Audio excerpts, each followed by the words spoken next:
અંજારમાં સ્ત્રીના વેશમાં આવી બહેનની આંખમાં મરચાંની ભૂકી નાખી તેમના ઉપર હુમલો કરી સોનાના ચેનની લૂંટ કરી નાસી ગયેલ આરોપીને ગાંધીધામ પોલીસે પકડી પાડી ધોરણસરની કાર્યવાહી હાથ ધરી છે. વ્યાપક પ્રમાણમાં પૂછતાછ હાથ ધરવામાં આવી.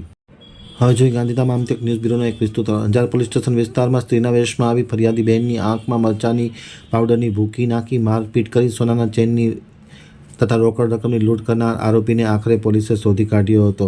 આરોપી ભરતભાઈ પટેલ હરપાણી, ઉંમર વર્ષ 27, હાલે કૈલાસ જ્યોત સોસાયટી મેઘપર બોરીચા અને મૂળ નખત્રાણા તાલુકાના સાયરાક્ષના રહેવાસી છે. તેમને પકડી પાડવામાં આવ્યો હતો. તેમને જે સ્ત્રીના દુપટ્ટો પહેર્યો હતો તે પણ પોલીસે કબજે કર્યો હતો.